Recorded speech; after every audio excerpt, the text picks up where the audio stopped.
안녕하세요. 오늘은 중국의 산업 보조금에 대한 이야기를 좀 해볼까 합니다. 흔히들 중국의 성공 비결이라고 하는데 과연 그 실체는 뭘까요?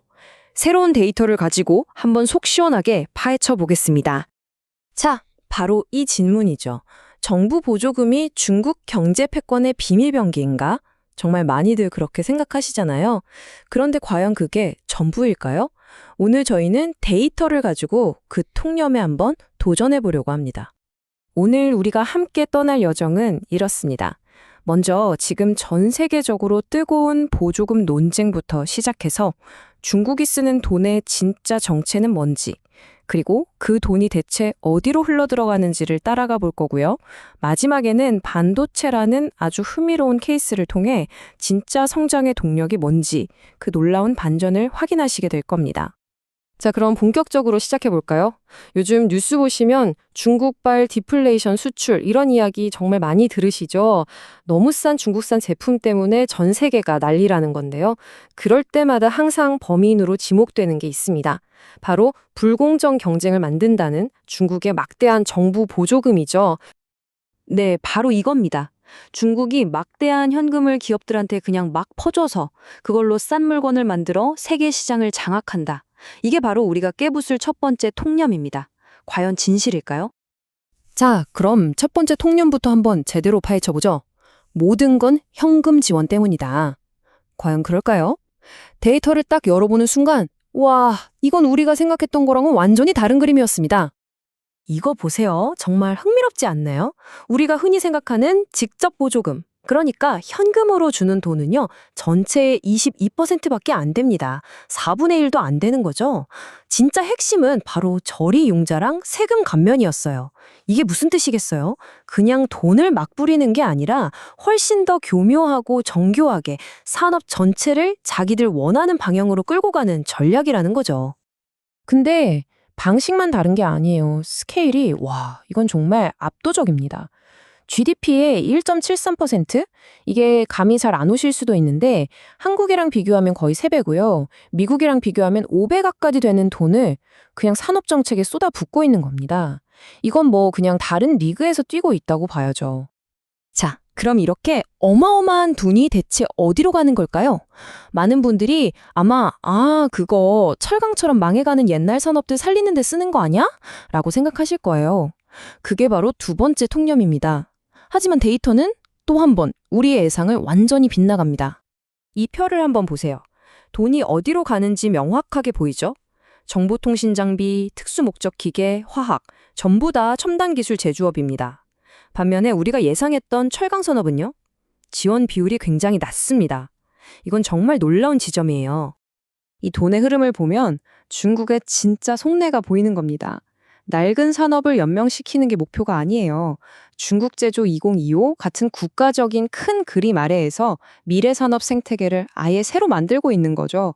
이건 구제가 아니라 미래를 향한 건설입니다. 가장 대표적인 예가 바로 전기차, 즉 신에너지 차 산업이에요. 이 그래프를 보시면 처음에는 보조금을 팍팍 늘려서 산업에 싹을 틔워줍니다. 그러다가 산업이 어느 정도 궤도에 오르니까 어때요? 지원을 과감하게 줄여버리죠? 마치 아기가 걸음마를 뗄 때까지만 손을 잡아주고 스스로 걷기 시작하면 손을 놓아주는 것과 같아요. 이게 바로 중국식 스마트 지원의 정수입니다.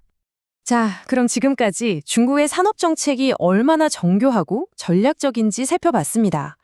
근데 진짜 중요한 질문이 남았죠? 그래서 그게 효과가 있긴 한 거야?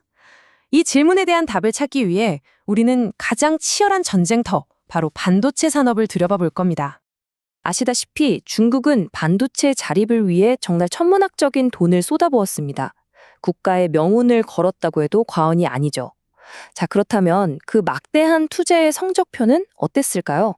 이제부터 데이터가 들려주는 충격적인 결과를 함께 보시죠. 과연 그 엄청난 투자는 성공으로 이어졌을까요? 저희가 중국의 대표적인 반도체 기업들 재무 데이터를 싹 다 분석해 봤거든요. 그런데 여기서 정말 아무도, 저도 상상하지 못했던 결과가 나왔습니다. 자, 데이터를 보여드리기 전에 여러분께 한번 여쭤볼게요. 어떤 기업이 가장 빨리 성장했을까요? 당연히 정부 지원을 가장 많이 받은 기업 아닐까요? 그게 상식적이잖아요. 하지만 데이터는 우리의 상식을 완전히 뒤엎어 버립니다. 자, 이게 첫 번째 반전입니다. 그래프를 보세요. 가장 빠르게 성장한 상위 20% 그룹의 보조금 비율이 오히려 가장 낮습니다. 돈을 가장 적게 받았다는 뜻이에요. 믿어지시나요? 여기서 끝이 아닙니다. 두 번째 반전이 있어요. 이번엔 반대로 보조금을 가장 많이 받은 기업들을 봤더니 다른 기업들보다 성장률이 오히려 더 낮았습니다. 그러니까 돈을 많이 받을수록 성장은 더뎠다는 거예요. 정말 이상하죠? 이 현상을 아주 극적으로 보여주는 회사가 하나 있습니다. 잉제닉 반도체라는 곳인데요. 이 회사는 정부 지원을 정말 조금, 매출 대비 1.33%밖에 안 받았어요. 그런데 2015년부터 2023년까지 매출이 몇 배나 성장했는지 아세요? 무려 64.6배입니다. 이건 정말 대단한 거죠. 그렇다면 대체 뭐가 성장을 이끈 걸까요? 보조금이 아니라면 말이죠. 데이터가 가리키는 정답은 명확했습니다. 바로 시장과 기업 자체의 힘이었어요. 스스로 시장을 넓히고 공격적으로 연구개발에 투자하고 또 과감하게 인수합병을 하는 그런 민간 기업의 역동성. 그게 바로 진짜 성장 엔진이었던 겁니다. 결국 오늘 데이터 분석이 우리에게 들려주는 이야기는 명확합니다. 정부의 지원은 말이죠. 기업들이 마음껏 뛸 수 있는 무대를 만들어주는 역할까지는 할 수 있어요. 하지만 그 무대 위에서 화려한 성공 신화를 써내려가는 주연 배우는 결국 민간 기업의 역동성, 바로 그거였다는 겁니다.